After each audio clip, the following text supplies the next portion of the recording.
This is called a Cheeto.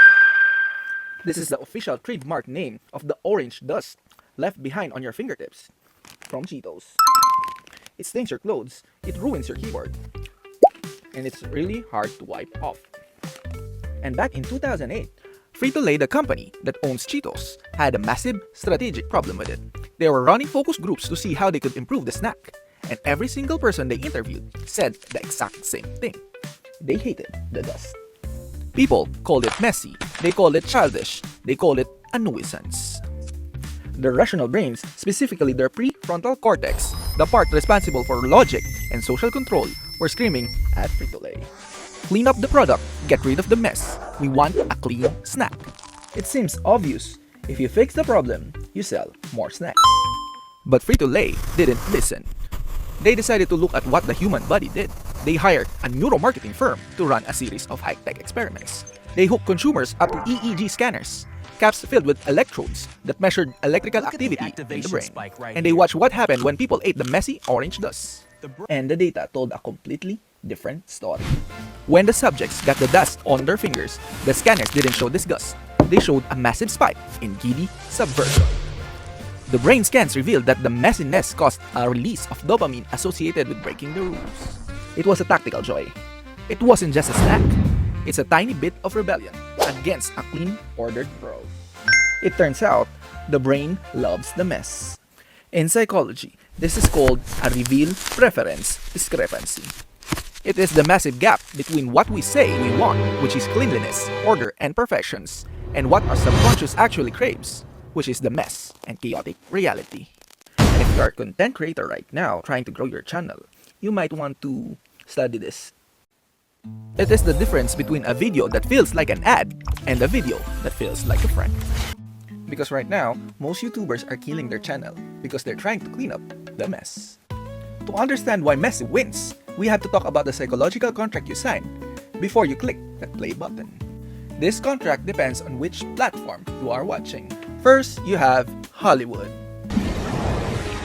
When you go to a movie theater, you sign a contract of awe. The lights go down, the phone goes off, you are paying for perfection. You want to see money on the screen. If a boom mic dips into a frame in a Batman movie, you feel cheated. You demand a spectacle. And second, you have streaming. When you turn on Netflix, you sign a contract of comfort.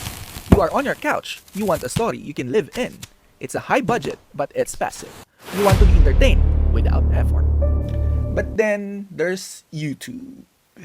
And this is where creators get it wrong. They enter what I call the uncanny valley of content. They buy the expensive cameras. They color grade like a cinema. They edit out of every single breath. They try to mimic Hollywood. But the viewer didn't come here for awe. They didn't come here for comfort. They came for a contract of connection. Like, come on. It's in the name, right? It's not called Tube. It's called YouTube. When a video looks too perfect on this platform, it triggers a defense mechanism in the viewer's brain. Our minds have been trained for decades that if it's a high-production television show or something, it means that it's trying to sell us something. Polish reads as advertising. Like seriously, nobody clicks on ads on purpose. Now, you might think I'm just guessing here, but this isn't just a theory. It's a proven psychological phenomenon known as the Pratfall Effect. It was discovered in 1966 by a social psychologist named Elliot Aronson at the University of California. Aronson wanted to connect mistakes and how it influenced us in likability. So, like any other scientist, he created an experiment. He recorded an actor answering quiz questions. In the first version, the actors answered 92% of the questions correctly. He sounds confident, intelligent, and frankly, a little bit too perfect. In the second version, the actor answered the same questions correctly, but at the end of the recording, you hear a loud crash. The sound of a cup shattered, and the actor saying, "Oh my god, I've spilled some coffee all over my new suit." Aronson played these two videos to his students, and it's an experiment, right? So, why not? And asked them, "How much do you like this person?" And the answers are shocking. The student rated the clumsy person, the one who spilled the coffee, as significantly more likable than the perfect person. Why? because the perfection of the first actor made him seem distant, unrelatable, maybe even threatening. The coffee spill humanized him. It broke the pedestal. And but, there's a huge but, there was a catch. There's always a catch. Aaron's son ran a third variation. He had an actor who answered the questions poorly, getting only 30% right, and then he spilled the coffee. In that case, the likability tanked. And you know why? The lessons here is crucial for creators. Being messy only works if you are also delivering value. You have to answer the questions right first before, being messy. But once you have the competence, the mess becomes your superpower. The shaky cam isn't a bug, it's a feature. The isn't a mistake, it's a signal of trust. So let us look at a modern example, Sam Sulek. If you follow the traditional YouTube guru advice, that Sam Sulek's channel shouldn't exist. His thumbnails are often low-res screenshots. His audio is just the camera mic, often picking up the gym noise or wind. He doesn't use jump cuts to keep your retention. He just talks. So let's compare him to a traditional fitness influencer. So they have like 4K res cameras, drone shots over stuff, and product sponsors here and there. So he's not a traditional fitness influencers. He's just Sam Sulek. I know, influencers I said S, so yeah.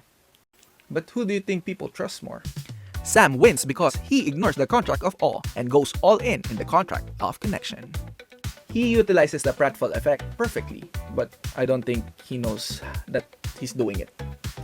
The bad audio, the car talks, the lack of editing, these are the coffee spills they signal to the viewer. I am not a corporation, I'm not a team of writers.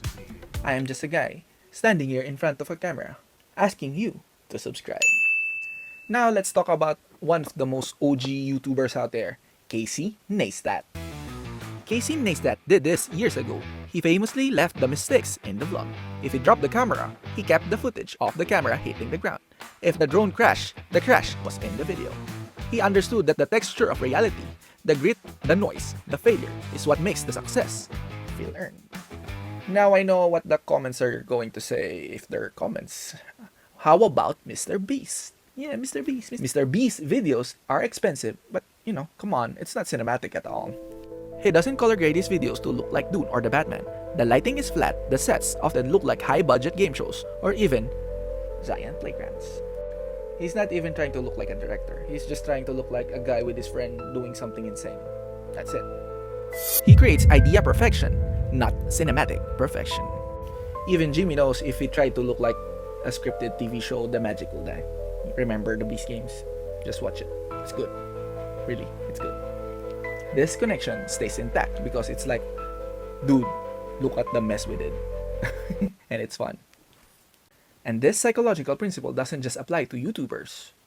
It's also applicable to businesses.